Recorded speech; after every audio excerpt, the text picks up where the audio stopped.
नमस्कार, आप देख रहे हैं एफिडेविट। मैं हूं पूजा। आइए डालते हैं अब तक की प्रमुख गतिविधियों पर एक नजर।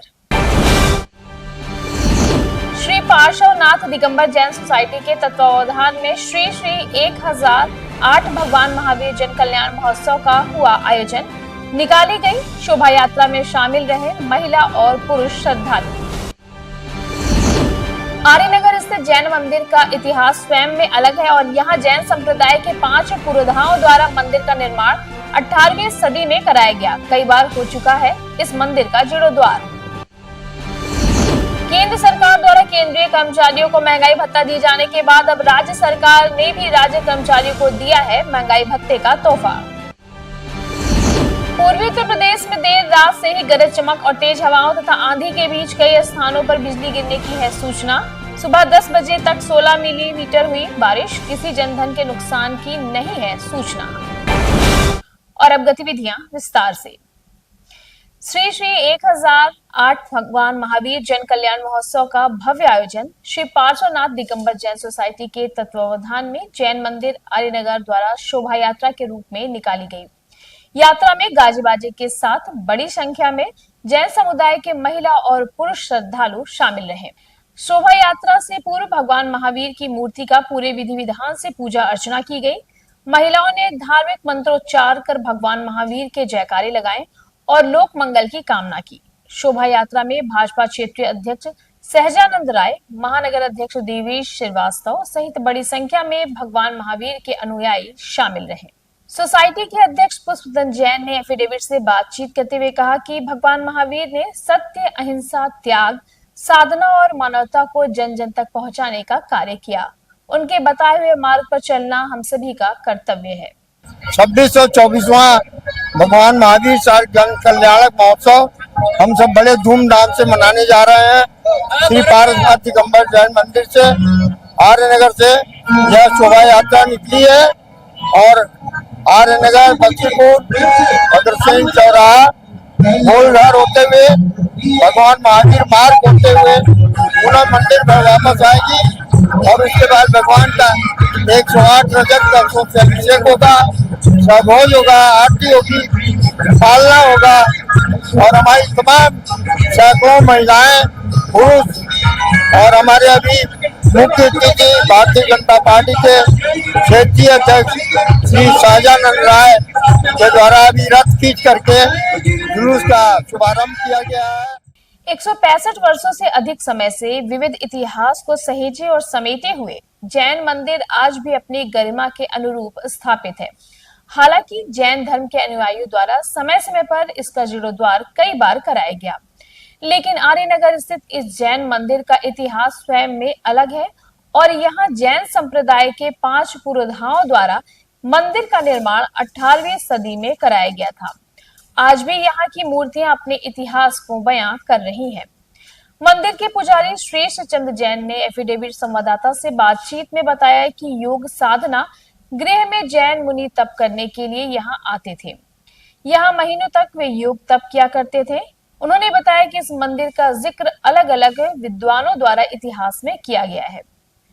प्रस्तुत है एफिडेविट की एक विशेष रिपोर्ट। इसमें पार्श्वनाथ नाम की सोसाइटी बनी हुई है जो सब लोग मिलकर के इसका सहयोग करते हैं और सब पूजा पाठ करने आते हैं। यहाँ जितनी जैन समाज है सबका मिलकर के पूजन पाठ होता है। यह भगवान पार्श्वनाथ 900 वर्ष पुराने स्थापित किए हैं। इन लोगों पुराने लोगों के याददाश्त नहीं है कि इन लोगों ने किया है, मगर मंदिर का निर्माण 400 साल पहले जो शिखर बना है उस शिखर का निर्माण हुआ था और कलशा 200 साल पहले उस पर सोने का कलशा चढ़ाया गया था।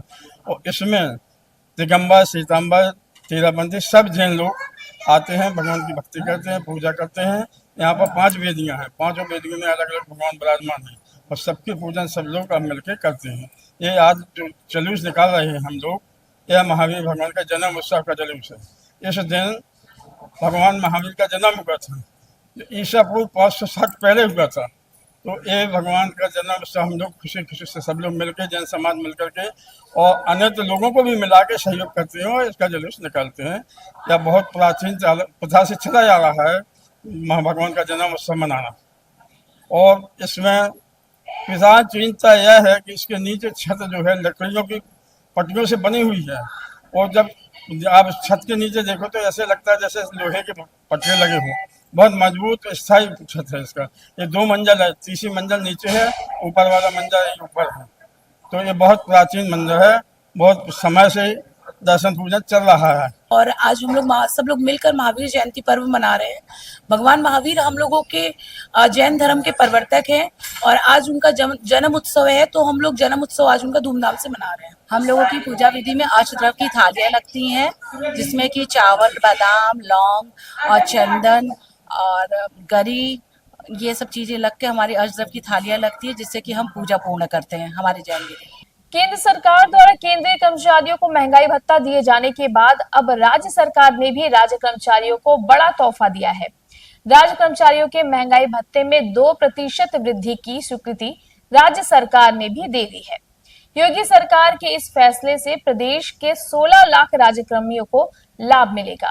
राज्य कर्मचारियों ने महंगाई भत्ते पर अपनी खुशी जाहिर करते हुए एफिडेविट संवाददाता को बताते हुए अपने उद्गार कुछ इस प्रकार व्यक्त किए।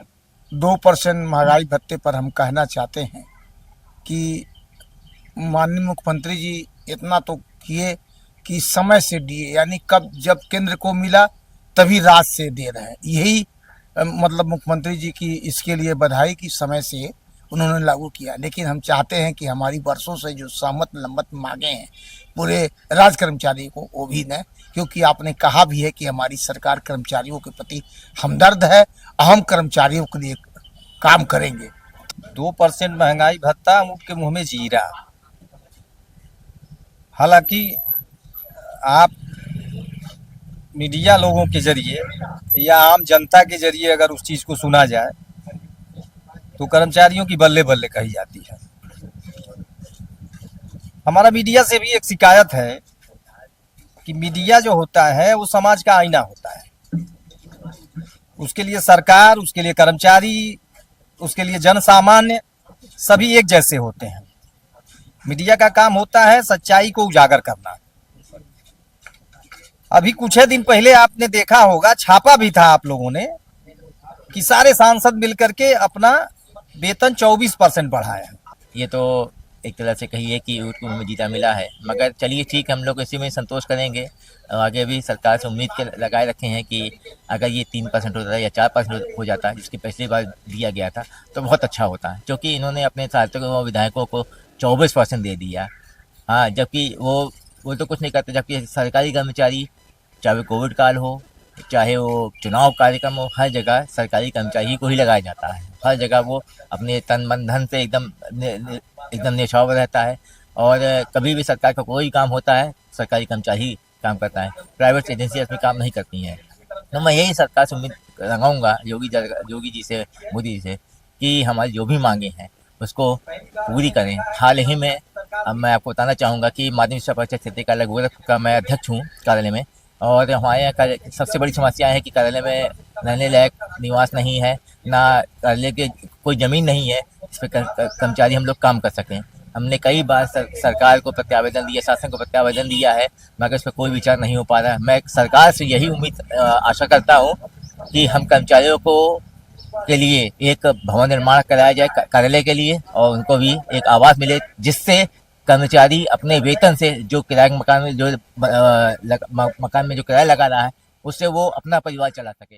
कायस्थ विकास परिषद के राष्ट्रीय अध्यक्ष वैद्य राजेंद्र सिन्हा ने मीडिया कर्मियों से बातचीत करते हुए बताया कि आगामी 12 अप्रैल को बॉबिना रोड स्थित केंद्रीय कार्यालय से एक शोभा यात्रा निकाली जाएगी, जिसमें कायस्थ समाज के सभी लोग शामिल रहेंगे। शोभा यात्रा चैत्र माह के पूर्णिमा के दिन विगत 3 दशक से कायस्थ विकास परिषद द्वारा इस शहर गोरखपुर में ही नहीं वरन पूरे देश में निकाली जाती है। उसी संदर्भ में आप सभी भाइयों के सामने आज मैं उपस्थित हुआ हूं। एक संदेश देने के लिए यह यात्रा निकलती है। भगवान चित्रगुप्त केवल कायस्थों के देवता नहीं है। कोई देवता एक जाति विशेष का नहीं होता, भगवान सभी के होते हैं। इसी संदेश को कायस्थ विकास परिषद पूरे देश में देने का काम कर रहा है। कायस्थ जाति नहीं है, यह ब्रह्म कुल है।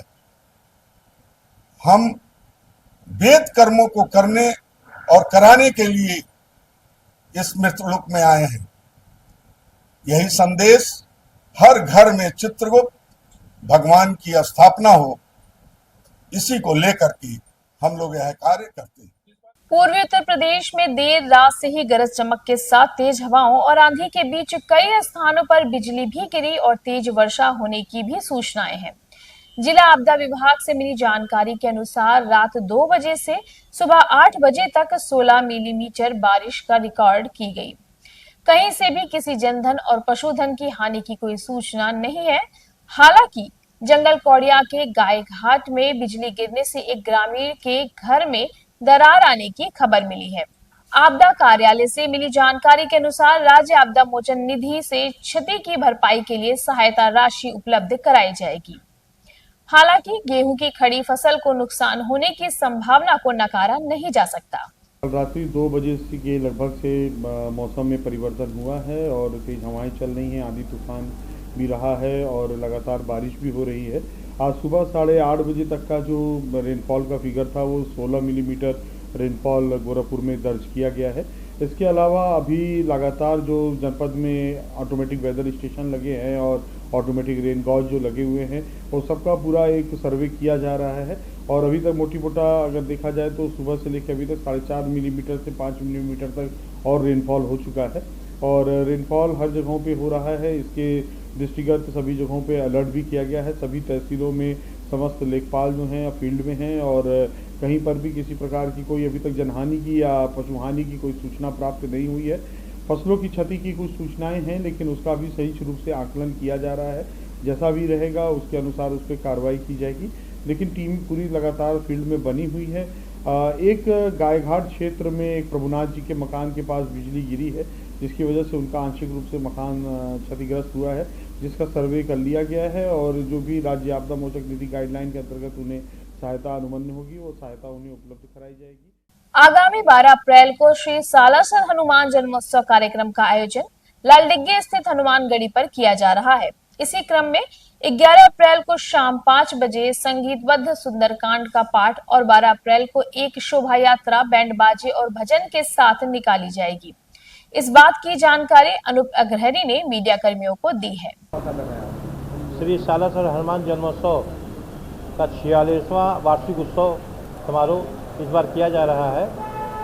श्री लक्ष्मी नारायण भगवान का मंदिर है साहबगंज में, वहाँ से एक मनोकामना पूर्ण पद यात्रा निकाली जाएगी 12 तारीख को सुबह 8 बजे। वो शोभा यात्रा महानगर के विभिन्न मार्गों से जैसे कि खुनीपुर चौराहा, बख्शीपुर नखास, रेती घंटाघर मदरसा होते हुए लालडिग्गी होते हुए हनुमानगढ़ी मंदिर को पहुंचेगी। शाम को 6 बजे से वहां पे दीप प्रज्वलन होगा और शाम को 7 बजे कोलकाता से पधार रहे धरनी दधीच भजन संध्या का कार्यक्रम शुरुआत करेंगे। कई चरणों में वहाँ पे कई कार्यक्रम हैं, झांकी है, हवन है, पूजन है, प्रसाद वितरण है, सवामणि का प्रसाद है, भोग इत्यादि लगा करके 56 भोग आदि लगा करके महाआरती रात में 11:30 बजे किया जाएगा। और अब हमें दीजिए इजाजत। देखते रहिए एफिडेविट। धन्यवाद।